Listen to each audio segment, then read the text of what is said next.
Good afternoon, live from Toronto and the GBKM network. This is the Chat Up Show, the show where we chat about any and everything to do with popular culture. I'm your host, Elizabeth Eloidy, and I hope that you are ready to chat it up with me today. Now, as always, you can keep up with the GBKM network in various ways. You can listen live 24/7 in our web radio station. It's www.gbkm.fm. You can watch live on Facebook and YouTube. It's GBKM TV, where you can like, share, comment, subscribe, all that fun stuff. Join in the conversation.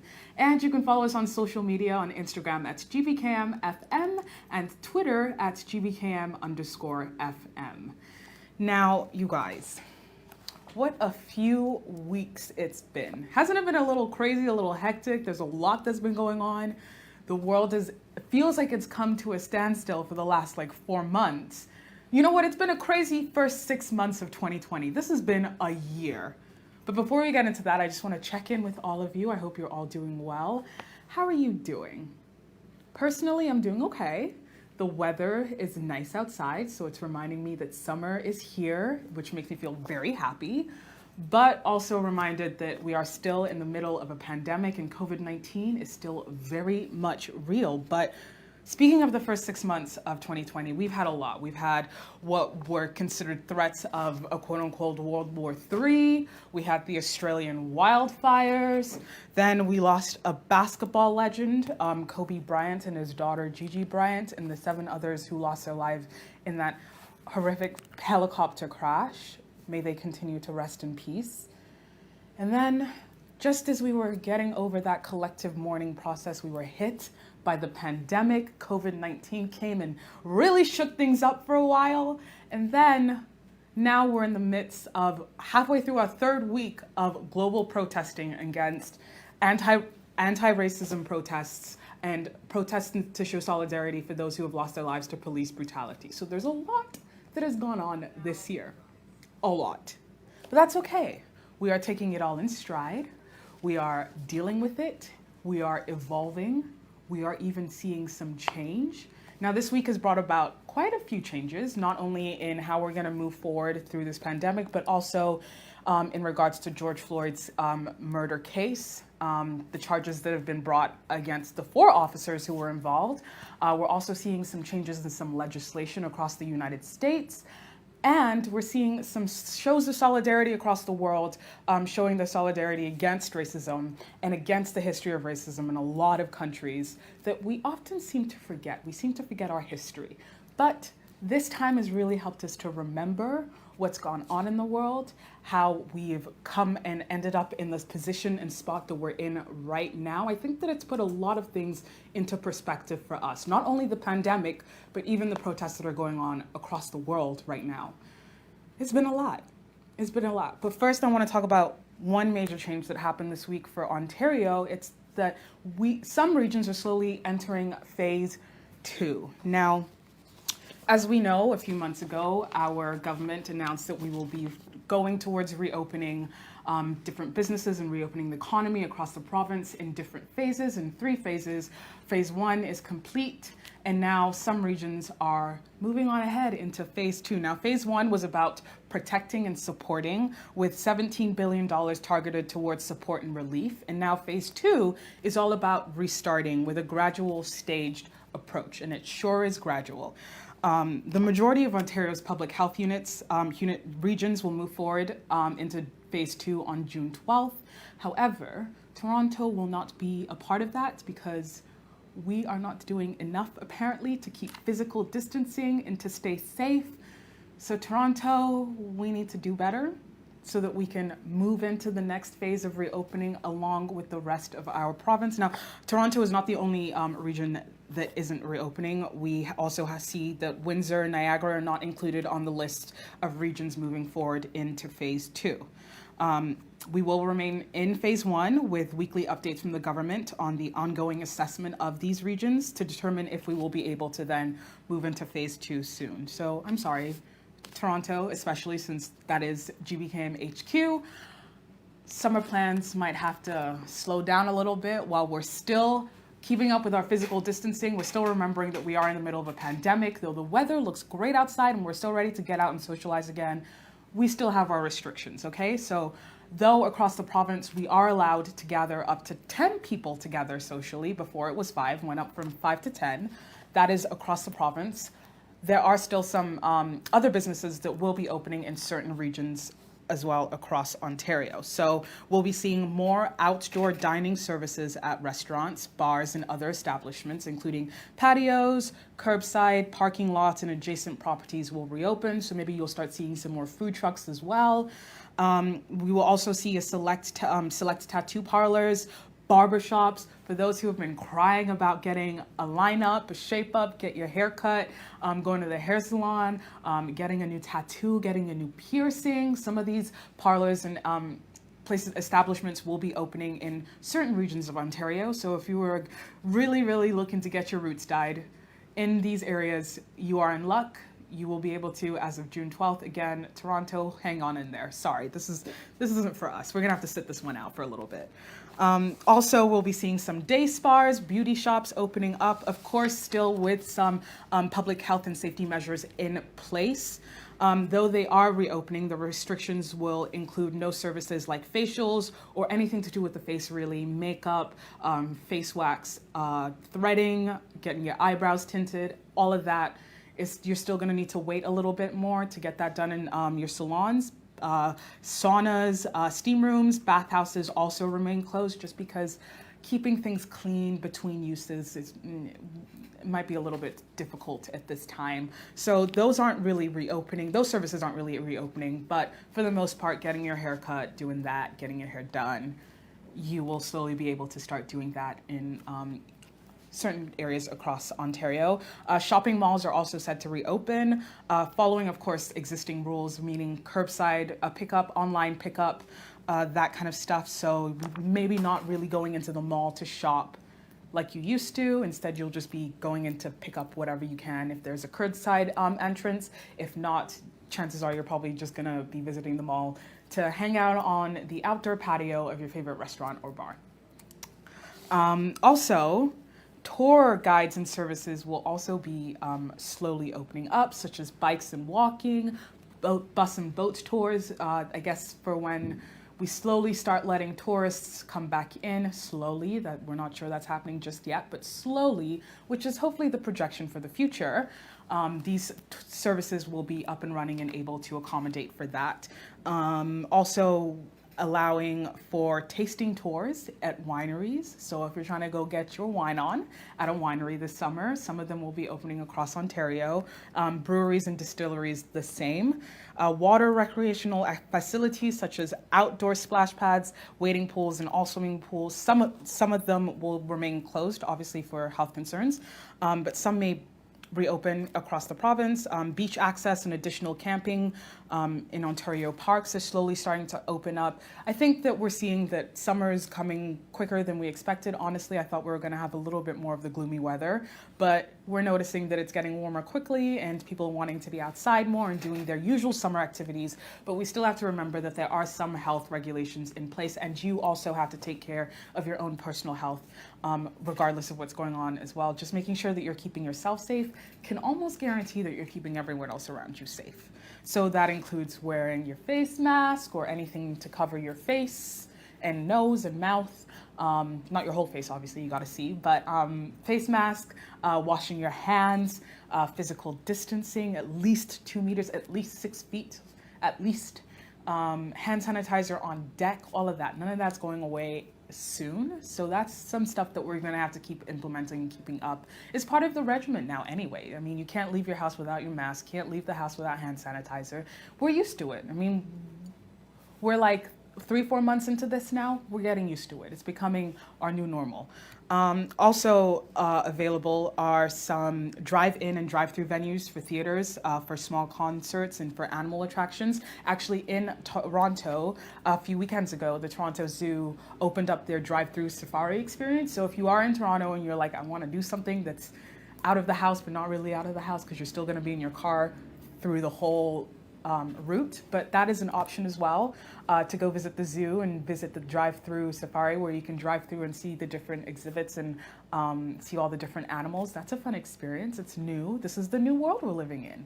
It's change. We are embracing the change. So these are some of the changes that we're seeing right now being implemented. Also, film and television production activities, obviously limited because of physical distancing. They will also be allowed to slowly start to resume, ensuring that everyone is keeping a safe distance from one another. Now, weddings. Wedding season is fast approaching, but weddings and funerals with a limit on social gatherings to 10 people in these areas of Ontario will be opening up as well and be allowed to happen. So we're looking for those who are looking to get married in the summer. You may still be allowed to, as long as you only have 7 other guests except the bridegroom and the minister, I guess. So 7 other guests there to witness you and your nuptials. That's fun, right? It's a fun, quaint, intimate wedding gathering of only 10 people. Now, places of worship, which is something that has been on the mind of a lot of people, wondering when they can go back to their places of worship. There is some guidance around that as the part of the province is slowly reopening, and that includes limiting attendance to 30% of building capacity, which means the maximum you're allowed in the building, now you can only have 30% of that, while also having the physical distancing available. So keeping chairs and people seated in the congregations and these places of worship as well, keeping the same physical distance that we've been keeping up with pretty much this whole year. So these are some little changes that we're seeing, hopeful about the future. Now, for those who have kids at home as you just about had enough of them, some childcare centers will shift from only providing emergency childcare to enable a gradual reopening of regular childcare, of course with strict public health measures in place, including limiting operation capacity, meaning there might not be as many people in and hands-on with the kids in the facilities, in the buildings. But that is, of course, up to you if you're ready to take your child back to childcare. These are just some of the things that are reopening now as the province slowly enters phase 2 of the reopening plan, reopening the economy. Now, non-essential in-person gatherings. Now, this is the one a lot of people care about because they're trying to figure out if they can see their friends or not. Now, so non-essential in-person gatherings continue to be strongly discouraged. So what that means is the government is telling you, please don't, but if you have to, small outdoor events will be permitted with this new reopening plan. So events like cultural celebrations, animal shows, fundraisers, in line with gathering size restrictions. You know, we can only have 10 people now for social gatherings.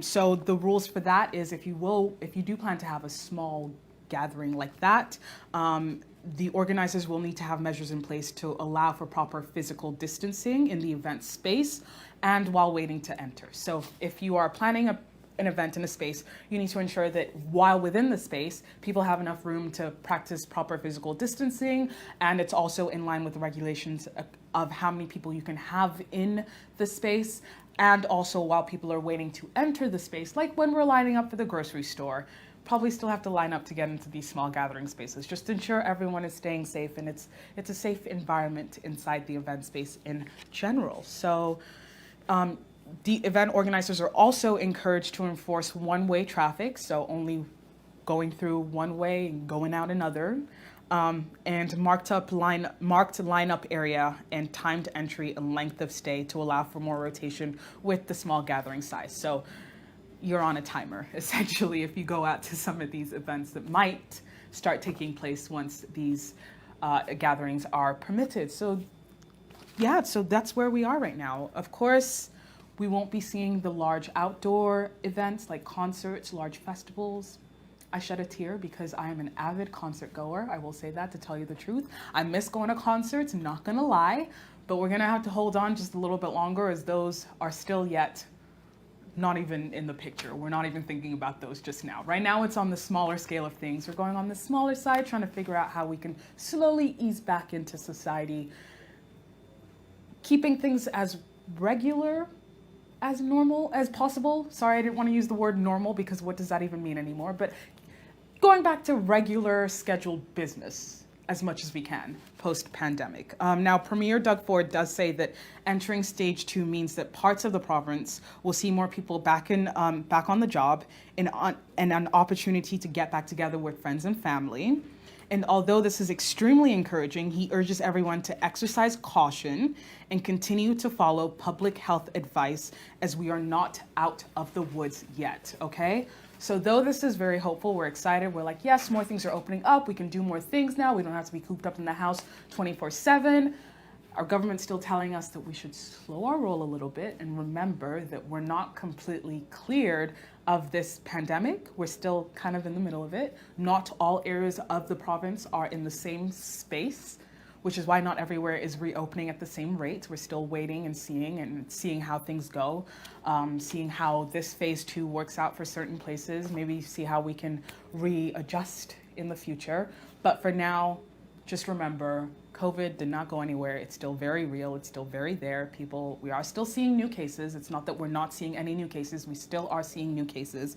In fact, Ontario reported 243 new COVID cases as of Monday and 24 more deaths. And that brings the province to a total of 30,860 cases, which is honestly only 0.8% increase from the previous day, which is the lowest growth rate since early March. Last time we reported these numbers, I had said that we'd seen about a 1% increase, which was low then, but now we're seeing 0.8%, which is lower. But it doesn't mean that we're 100% in the clear yet. The total now in Ontario includes 2,450 deaths and 24,492 cases that have been resolved. So that's about 240 more than the previous day. Ontario has also reported a drop in numbers of the people in hospital, going from 635 to 603. So we're seeing more people discharged from the hospital. And a trend over the past several days. It's been a trend over the past several days. And 1 week ago, it's reported that there were about 800 people in hospital with COVID-19. And at the end of the last month in May, it was around 900. So just to give you an idea of how much we're coming down, from a week, that's about 200 people out of hospital. So that's hopeful. We're hopeful. We're hoping to be more like New Zealand, have no new cases, but we're getting there slow and steady, just as long as we remember what we're doing and why we're doing it for. Now, the province also made a promise to increase testing over the few days, but it's been reported that it has completed 15,357 tests in the previous day, which is still short of its 20,000 tests a day goal. But still more testing's happening, which means we're finding out if more people may have COVID-19 or not. So that's a good place to be. The more we know, the better. Information is power. Now, this is generally good news, as I said, for the province, but also reiterating, we're still not in the clear. I think this can be said all over the globe, that even though we are seeing a lot more places reopen, we're starting to see more of a lax on previous restrictions, it's still important to remember that we still don't really have a full 100% grasp on the trend of the virus yet, 100%, to see if there might be a second wave, which is a concern for a lot of experts when it comes to a lot of places reopening right now. We're still concerned about maybe potentially seeing a second wave of the virus, leading us to go back into quarantine and lockdown. So that's something we don't want to do, which means that now, more than ever, it's important that we do listen and we do remember what we're doing and why we're doing it to ensure that our communities come out stronger on the other side of this pandemic. So wash your hands, physical distancing, hugging people and seeing people that you've missed and all of that is so well and dandy, but we also have to remember this is for safety, public health and safety, okay? Now, Prime Minister Justin Trudeau says that he will also be introducing a limited exemption to the cross-border ban on non-essential travel to allow for families to reunite. So families who have been separated due to the lockdown and the closing of borders across the world, now he is hoping to reopen it so they can reunite. Now, this will apply to immediate family members of Canadian citizens or permanent residents. okay, seeking to come to Canada who are either spouses, children, and the parents of minor children, the Prime Minister said. But he also warned that anyone entering the country under the new exemption would be required to go into quarantine for 14 days after entry. So that is still in place. Though you may be allowed to come home to your family, you still need to self-isolate for 14 days upon entry. Also proving at the airport that you have a space to self-isolate, otherwise you will be provided, I guess, the quarantine quarters, if you will. Prime Minister Trudeau says that if you don't follow these rules, you could face serious penalties. So for families looking to reunite with their loved ones in Canada and they're coming from outside of Canada, if you're looking to reunite with your family and you're in Canada, these are the regulations that there might be a possibility for you guys to reunite, but you still have to go through the 14-day safe self-isolation just to stay safe. Okay, so those are some changes that's going on in our province, but I do want to talk about what's going on worldwide just to give it a little bit more perspective, because we're seeing a lot that's going on in the news. You know, it seems like everybody's out in the streets protesting, but we still know that there is a pandemic going on. And the WHO really wants to remind us of this. But first, I do want to say that this works. One country that has been able to come outside of their lockdown quarantine period and come back to returning to some semblance of normalcy is New Zealand. New Zealand has no active coronavirus cases, no new cases, officials said as of Monday. So that's something to hope for, that there is the bright light at the end of the tunnel, that we're not just keeping ourselves separated from everyone for nothing, that it can really work to help flatten the curve of the virus. And we're seeing that already across the province, that the curve is slowly flattening out, slowly, surely, keeping the hope alive, am I right? But yeah, New Zealand declared that life could return to a form of pre-pandemic normal as of Monday. Since the pandemic began, the country reported 1,504 cases. There was a point in time in Ontario that those were the number of cases we had in a day. So again, some perspective of how many new cases we have in a day compared to where we were before. But anyway, so New Zealand had reported 1,504 cases and 22 deaths nationally. And it's been widely praised for how they handled the pandemic from the beginning. They were one of the first to go on lockdown, very strict, and they were one of the first to start reopening. I know that I've been hearing about New Zealand slowly reopening and not having any new cases for the last at least month or so. So that's something to give you some hope about. Maybe you're starting to really go a little stir crazy being stuck at home with your whole family, or you're just being stuck at home with nothing else really to do. Just remember that just a little bit longer, just hang in there just a little bit longer. And if you ever need some tips to rejudge time in quarantine, figure out what you can do, parents with kids, we have been giving some tips and what you can be doing during quarantine all through this process on the Chat Up Show, or all through this period on the Chat Up Show. So you can go back, watch, get refreshed, get some new ideas of how you can revamp life in quarantine, life on lockdown, if you will. But it's not so bad. I mean, now we're able to, walk outside a little bit more. I'm seeing a lot more people going on walks, and, getting fit isn't so bad, right? Being out in the sun isn't so bad. It's nice. The weather's nice out here.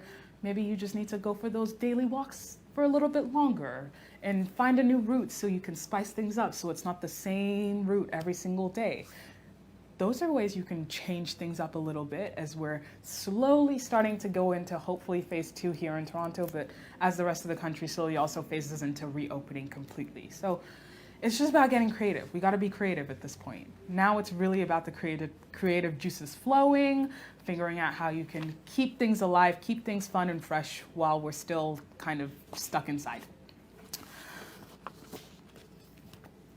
Now, despite New Zealand's amazing news, the WHO is still urging countries to remain steadfast in the fight against COVID-19. As of the 9th of June, which is yesterday, over 7.1 million people globally have been infected with COVID-19. So that just gives you a little bit of a perspective. 7.1 million people have been affected globally by this pandemic. We have 7 billion people on the planet. So that's a lot of people who have been affected by it. And there are other ways that this pandemic has affected normal life. I mean, the unemployment rates across the world even is of concern for a lot of people. I know that a lot of us want to reopen the economy because of the economic crash, and some of the stock markets are crashing. But it's also to remember that we had 7.1 million people who were infected by COVID-19, and we had 406,542 people who have reportedly lost their lives to the pandemic. And this is just in the last 6 months of when it went global. So WHO Chief Tedros Adhanom Ghebreyesus, sorry, butchered that name, said that although the situation in Europe is improving globally, it is worsening. Okay? So let me just read that again. Although the situation in Europe is improving, globally it's worsening. Okay, so more than 100,000 cases have been reported on 9 of the past 10 days. Yesterday, more than 136,000 cases were reported, to the most in a single day so far. So let me read his words again. He said, more than 100,000 cases have been reported on the 9 of the 10 past days.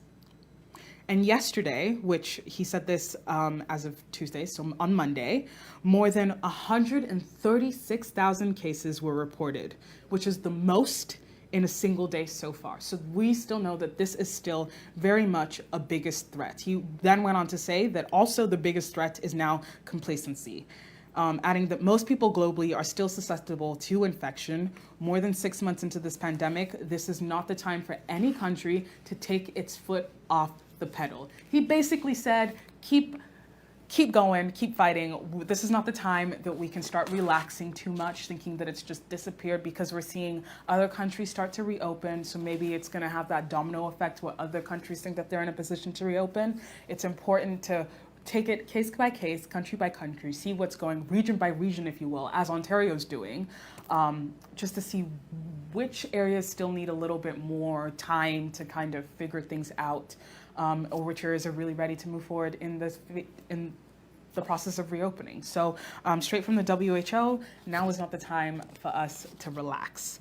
Okay, one thing that came up that was rather surprising was that a country that's been hit almost the hardest by the virus, Britain, only began imposing a 14-day quarantine on Monday for travelers coming into the country.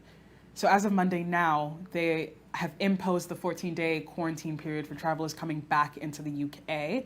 Now, this is coming months after so many countries worldwide had already implemented those measures of control to stop the spread of coronavirus. And a lot of critics are saying that this is a little too late, and they worry about how this might even have positive impact or even be helpful in any way, as it's so late now in the game. I mean, it's getting up to 4 months that we've been in this on this side of the globe, and in Britain as well, that since lockdown has been enforced heavily. So it's a little strange that now they've imposed that, but that's what's happening across the globe. But also in the US, it's also amongst the list of some of the hardest hit by the virus. New York specifically, which was one of the most impacted cities in America, is planning to reopen slowly. Now, after about 80 days of a stay-at-home order and one of the highest global death tolls, that New York City is hoping to reopen. But despite this semblance of returning to normal and returning to what we thought life was before, things really have changed. I mean, the way we're conducting business, a lot of people are probably going to continue working from home. A lot of companies are probably going to have more work from home days, that kind of stuff. A lot of business has gone online. Things have changed. It's not really stayed the same. Unemployment, of course, is a major issue and has been a major issue since the beginning of the pandemic. It's impacted a lot of people. It's disproportionately impacted, of course, the Black community in America, which is why a lot of people are also protesting right now.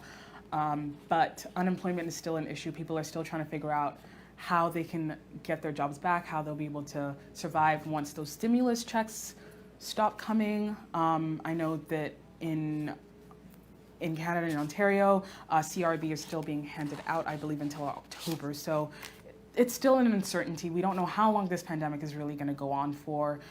We don't really know what's going to happen even next month, let alone by the end of the year. So it's really just taking it on a month-to-month case. But a lot of people are worried, and rightfully so. There's a lot of uncertainty in the air right now. And unemployment is just one of the things that people are really feeling and has really impacted more so than the virus, is that people can't make money the way they used to before the pandemic. But it's important to remember that we still have to keep up with the same things with more enforcement of face coverings and masks use in public spaces. A lot of grocery stores won't even let you in without a face covering or a mask at least. This is put in place just to protect everyone, including yourself. We still need to be practicing our physical distancing as much as we can. We also need to remember our hand washing, hand sanitizing, all of that.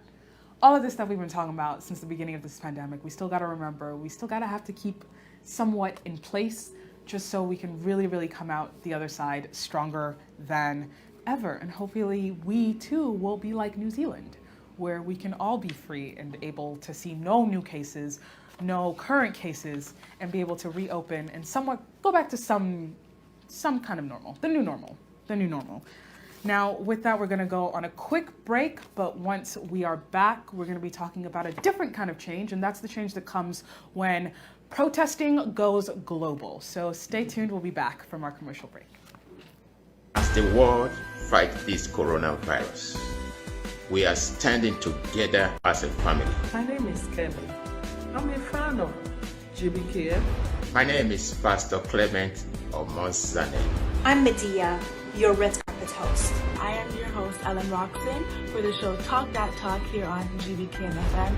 I'm a mother and a teacher.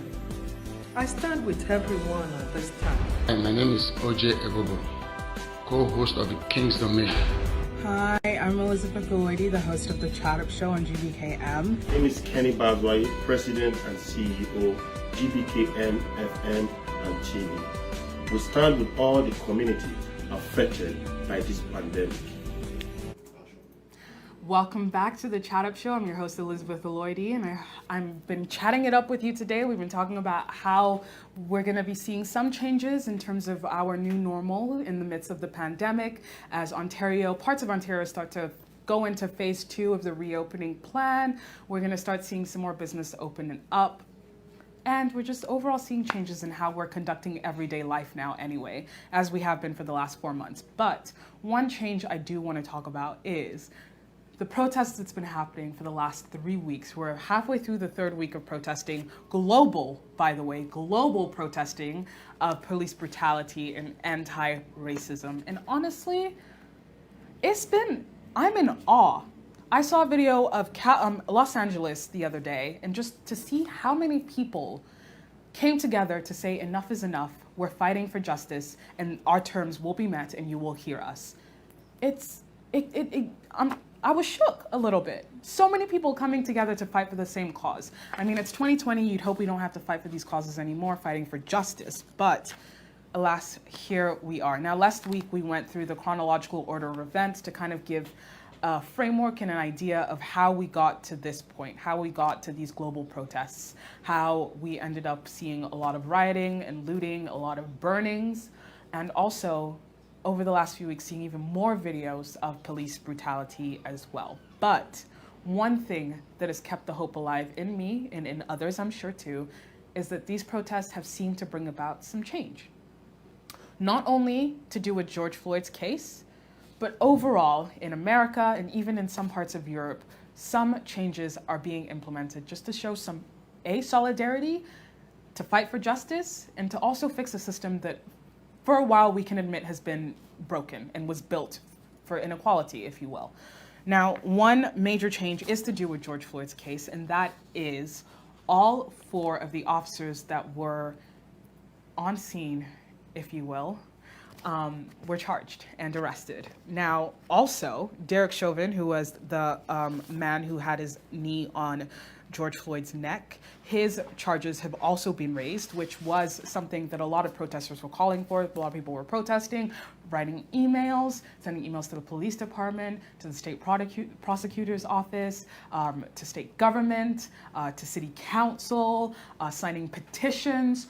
All of this work, protesting, all of that has come together and led to this. So that's just one change that's come from these weeks and weeks of protesting. So Derek Chauvin's charges have been raised from third-degree murder to second-degree murder, which now carries a maximum penalty of 40 years in prison compared to the 25 years for third-degree murder. So that's where we are now. He is still charged for second-degree manslaughter, and now it is second-degree murder. Now, the 3 other officers were also called to be arrested and charged. It took a while, but finally they were arrested and charged with aiding and abetting second-degree murder and second-degree manslaughter. Now, in Minneapolis, the city council came together, held an emergency meeting, and voted to ban police using chokeholds and neck restraints.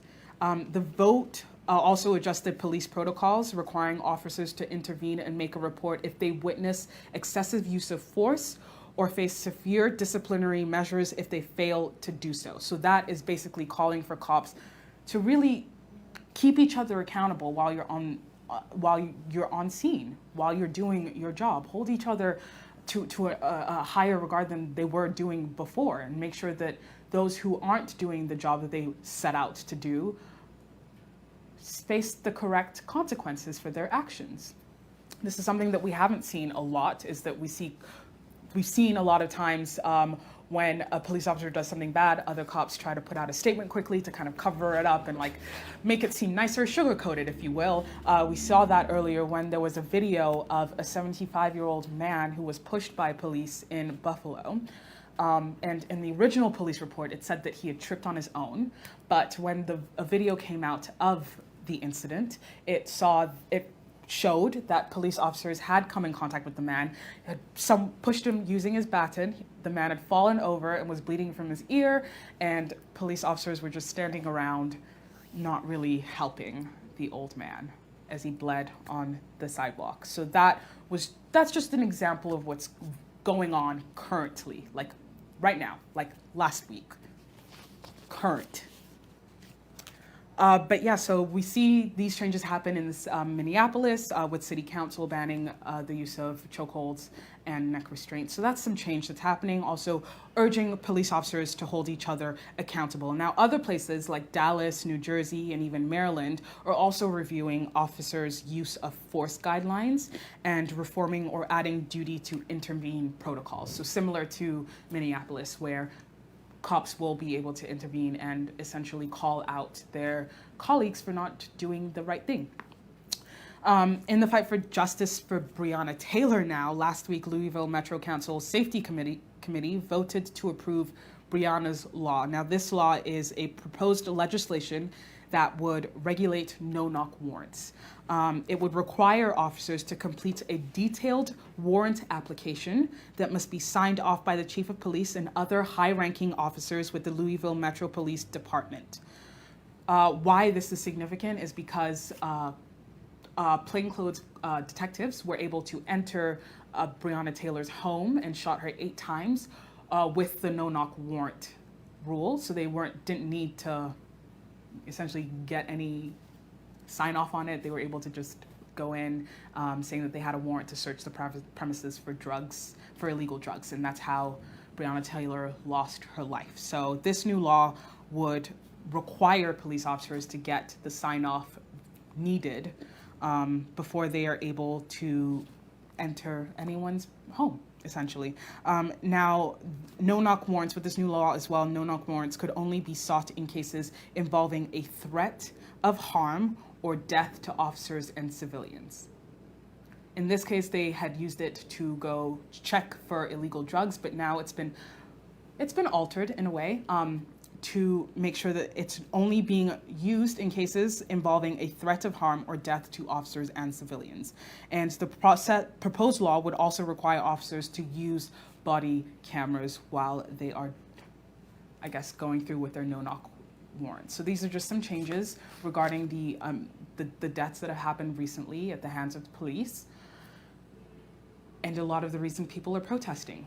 Change is coming. So this is what's changed. It's slowly implementing some new laws and regulation in place to hold the necessary parties accountable for their actions, to ensure that really citizens are being protected and served, and just to ensure that people are doing their job correctly and will face the necessary consequences if they aren't.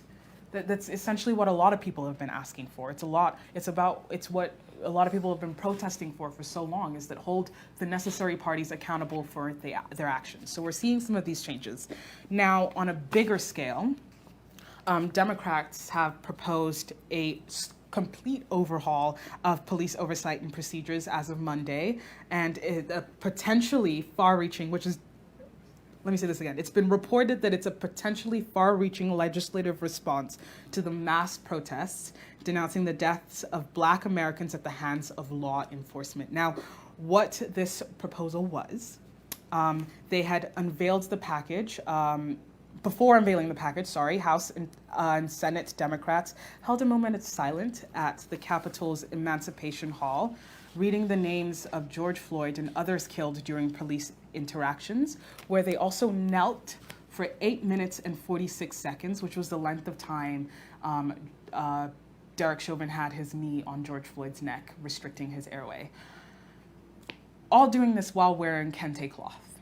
Now, this in itself, symbolism, it is an image that will be forever ingrained in our minds. It is, as some may consider it, a pivotal point in history. But a lot of people couldn't get over the fact that they're wearing the kente cloth, which has origins from Ghana. A lot of people on social media felt some way about it and felt that it was too performative, it was too much of a show, it was taking away from what really needed to happen and was to put the bill through to allow for the necessary changes to happen. People are feeling that they don't need these performative acts. I mean, we're seeing police officers as well across the country in the United States kneeling in solidarity.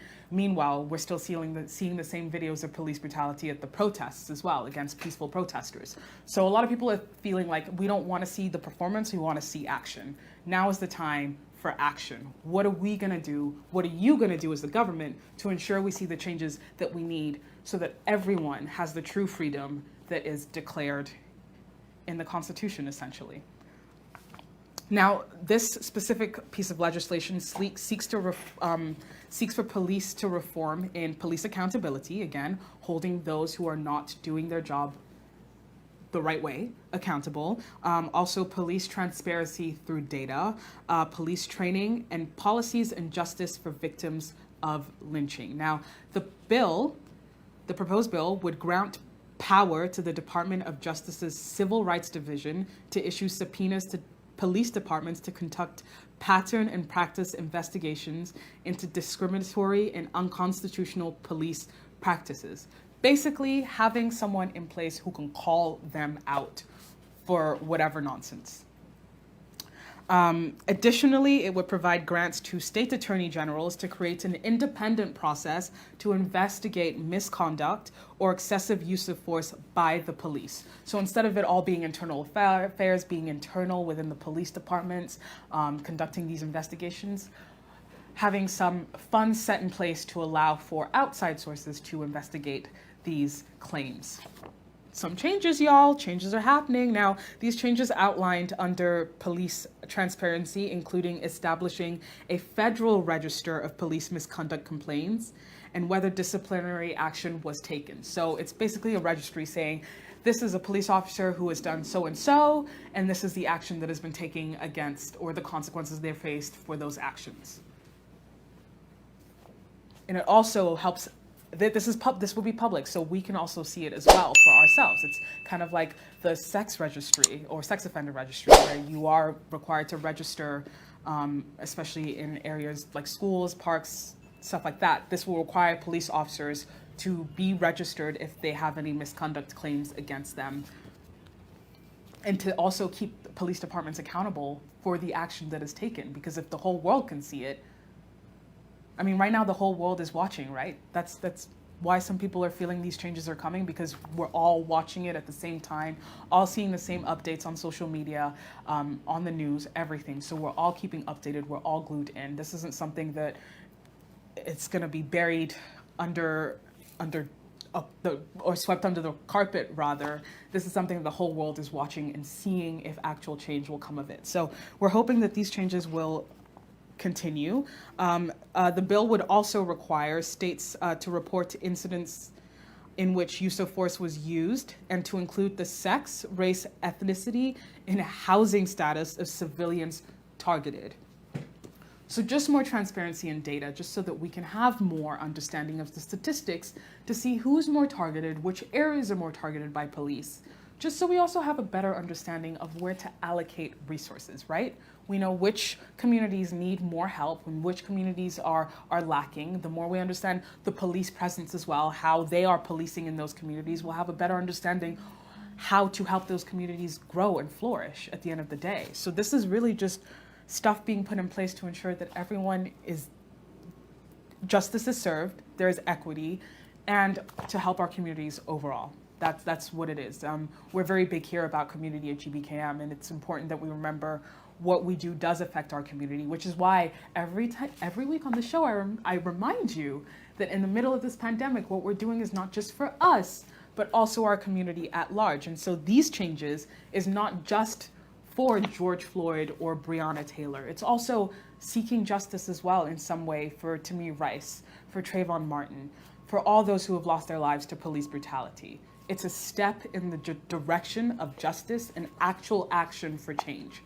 And that's how I see it at this point. Now, the bill will also ban no-knock warrants for officers investigating drug cases, similar to the Brianna law, and it would also prohibit the use of chokehold and would require uniformed officers to wear body cameras and marked police vehicles to be equipped with dashboard cameras. So just revamping the police system, essentially. Now, the bill also calls for justice for victims of lynching, and it would make it a federal crime to conspire to violate existing hate crime laws. Okay, so let's just say that again, because I want us to remember we're in 2020, okay? So the bill also calls for justice for victims of lynching, so the Ahmaud Arbery's of the world, and would make it a federal crime in the United States to conspire to violate existing hate crimes, essentially making lynching a federal crime in 2020. In 2020. This wasn't a federal crime before. Changes coming, action for change, that's all we're about. Now, at a press conference unveiling the bill, House Speaker Nancy Pelosi said that the bill was a first step in targeting systemic racism in the US. It's the first step. We're not done yet. She also went on to say that police brutality is a heartbreaking reflection of an entrenched system of racial injustice in America. True justice can only be achieved with full comprehensive action. That is what we're doing today. This is a first step. There is more to come.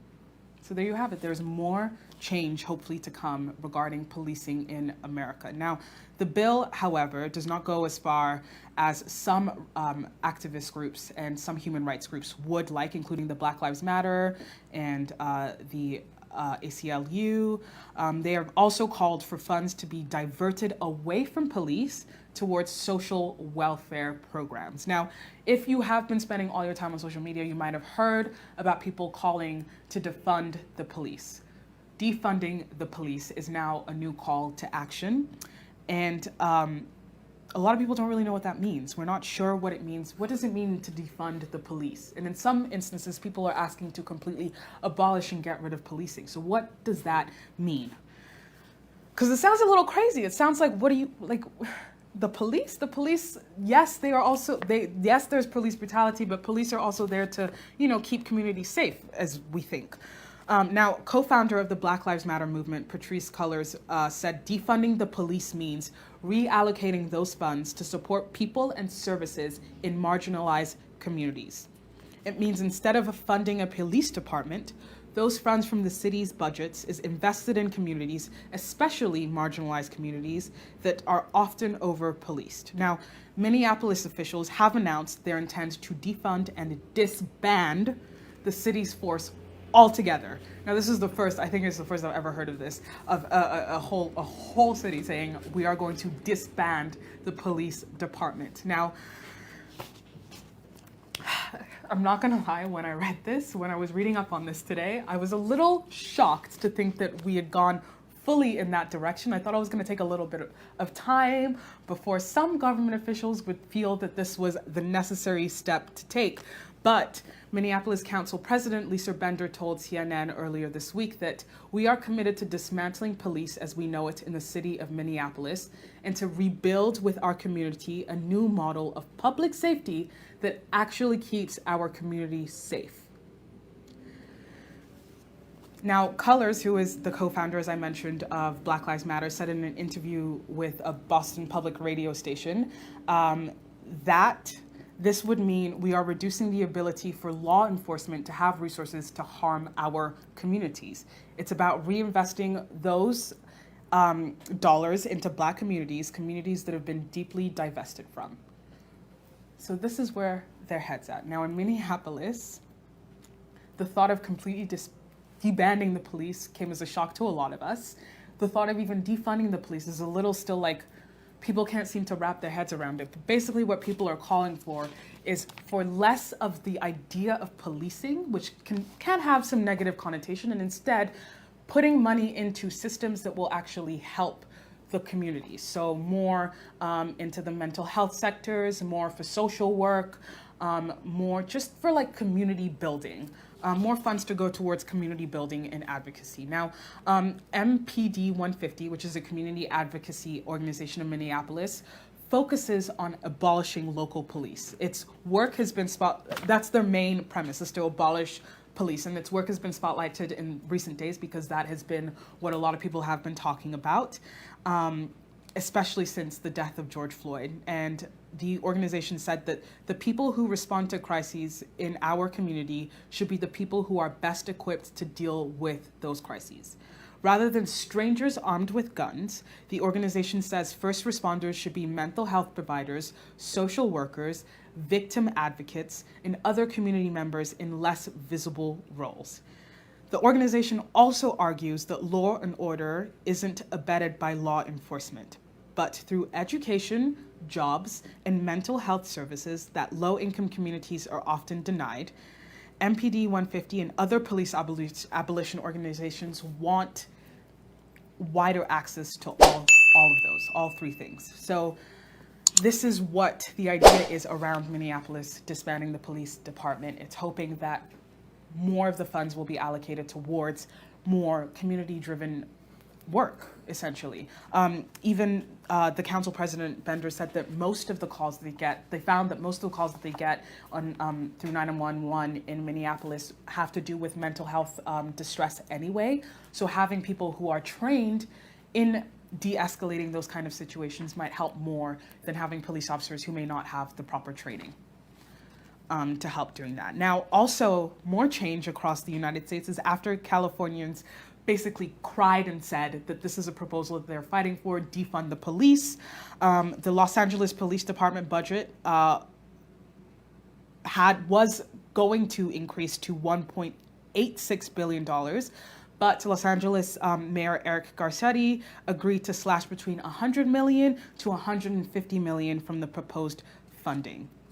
These are just small steps that the government is moving towards listening to the citizens and trying to make a change. So in California, we're also seeing changes regarding the police budget. The mayor is hoping to slash about $100 million to $150 million, which is a lot of money.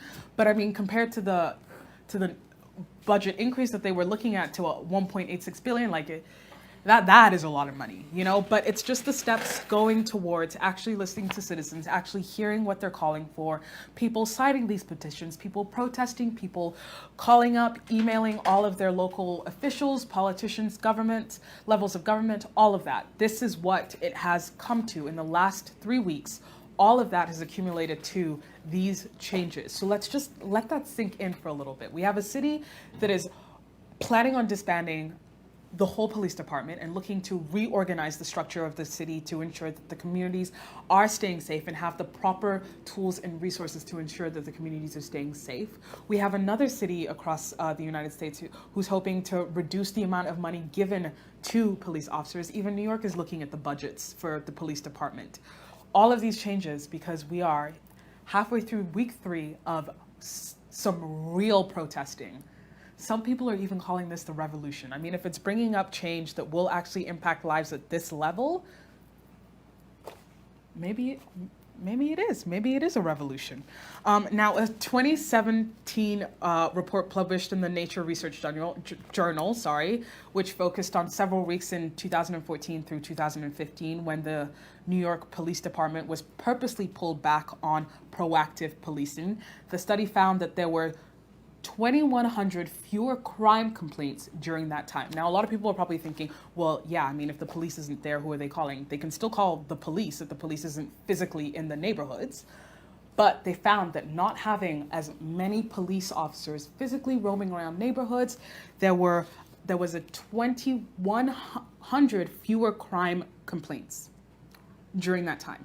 So that just gives an idea of what over-policing looks like, and maybe easing back on that just a little bit more on what that looks like. Now, this is a study that was published in 2017 and took place in 2014 and 2015. So I'm sure if there are more studies that are taking place about what policing looks like in various areas, it will give a clearer view of those areas of what's going on and what needs to be changed and what needs to be amended in constitutions and legislation and bills and laws and regulations, all of that. So just having these studies, and it's another reason why Democrats are proposing that more transparency from police regarding data of arrests of people that they're interacting with, just so information is power. The more you know, the more you can better understand how to fix the system. And that's why a lot of people are speaking out now, especially because if you don't know what's going on in the world around you, how can you fix it to make it a better place? Which is why people are protesting, which is why so many people have gathered in the streets during a pandemic to show that they are in solidarity with justice. Now, another change that came was that in Bristol, in the United Kingdom, a statue came down, and it was brought down after many, many years of citizens calling their local officials to take it down. Instead, now protesters decided that they will take matters into their own hands, went and pulled down the statue, rolled it through the streets of Bristol, and then dumped it in the harbor. Kind of like tea. It's like history repeating itself. Now, the reason this statue came down was because of its relation to slavery and the history of slavery in the UK. This statue was of Edward Colston. He was significant because he had, for one, it's significant that this happened in Bristol because Bristol's fame and wealth were built on the trade, and Colston was one of the most infamous and wealthy slave traders. So Bristol was kind of like a little bit of a hub of slave trade, and Edward Colston was one of the most infamous and wealthy slave traders. And there was a monument commemorating his work in the slave trade, essentially. So people felt that why would we be celebrating someone who would cause so much hurt and anguish for a whole group of people, and we're celebrating them by having this statue up in 2020. These activists said, not today, not on our watch, and decided to bring down the statue. Now, of course, a lot of people were angry, and they were like, how are you going to do that? That's defacing public property. You should have gone through the necessary channels. But a lot of activists have come out and say, we did try to go through the necessary channels, but no one was listening to us. So if this is what it comes to, this is what it comes to. And that in itself has caused a domino effect. Now in Belgium, in Antwerp, in the city of Antwerp, authorities took down a statue of King Leopold II and placed it in a museum. I mean, placed it in a museum. Let's remember who King Leopold was just for a second. He is the Belgian king, and his colonial regime was responsible for the death of over 10 million Congolese people at the turn of the 20th century. So let me just say that again. His colonial regime was responsible for the death of over 10 million Congolese people. So just people from the Congo, over 10 million of them, lost their life due to his colonial regime, which is why the statue came down. It's just remembering the history and remembering which areas of the world also participated in the slave trade, also remembering a lot of these monuments and a lot of these figures who are so revered in history have a very dark side to them and have caused a lot of death and destruction in their wake for a lot of continents, not just the continent of Africa, but even Asia too. So knowing our history will really help us make the necessary changes so that we don't repeat history as we have been for so long, and we move in the direction of change, positive change and justice for all. That's what everyone is really fighting for. I mean, even in London, London mayor also said that they will be looking to take down some of the monuments in London because of London's involvement also being a port for slave trade as well, historically.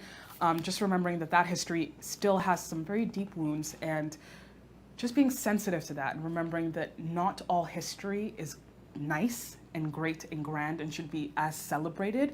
History should also be used as a lesson not to repeat in the future. And on that note, I will say goodbye to you, my lovely chatters. It has been so good chatting it up with you today. As always, you can keep up with the GBKM network various ways. You can listen live 24/7 at www.gbkm.fm. You can also watch live. I see all of you joining in the conversation on Facebook as well. Thank you so much every week. And you could also join in by going to GBKM TV on Facebook and YouTube, or you can follow us on social media as well for more updates about what's going on with us at the station on Instagram at GBKM-FM and Twitter at GBKM_FM. You can also follow me, your host, Elizabeth Aloyde, on Twitter and Instagram at TIS_Liz_O, where I'm also posting different ways that you can donate, sign petitions to different organizations, helping the fight against racism and fighting for justice across the world. But with that, I will let you all go. It has been great chatting with you. I cannot wait to chat it up with you next week at the same time, same place. Please stay safe, take care of yourself, wash your hands, 6 feet apart, physical distancing, all of that. And I will see you next week. Take care. As the world fights this coronavirus, we are standing together as a family. My name is Kevin. I'm a fan of GBKM. My name is Pastor Clement Omozane. I'm Medea, your red carpet host. I am your host, Ellen Roxon, for the show Talk That Talk here on GBKM FM. I'm a mother and a teacher. I stand with everyone at this time. And my name is OJ Ebobo, co-host of the King's Domain. Hi, I'm Elizabeth Aloyde, the host of the Chat Up Show on GBKM. My name is Kenny Bazwai, President and CEO, GBKM FM and TV. We stand with all the community affected by this pandemic.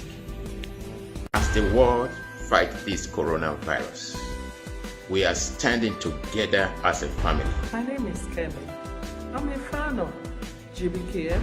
My name is Pastor Clement Omozane. I'm Medea, your red carpet host. I am your host, Ellen Roxon, for the show Talk That Talk here on GBKM FM. I'm a mother and a teacher. I stand with everyone at this time.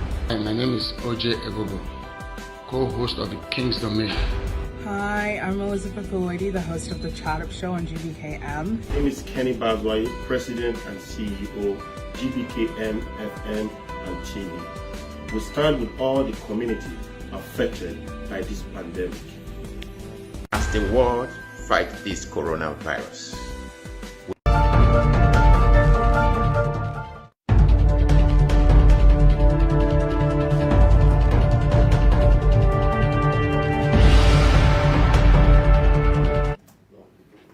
Good afternoon, live from Toronto on the GBKM network. This is the Chat Up Show, the show where we chat about any and everything to do with popular culture. I'm your host, Elizabeth Aloyde, and I hope that you are ready to chat it up with me today. Now, as always, you can keep up with the GBKM network in various ways. You can listen live 24/7 on our web radio station. It's www.gbkm.fm. You can watch live on Facebook and YouTube. It's GBKM TV, where you can like, share, comment, subscribe, all that fun stuff. Join in the conversation.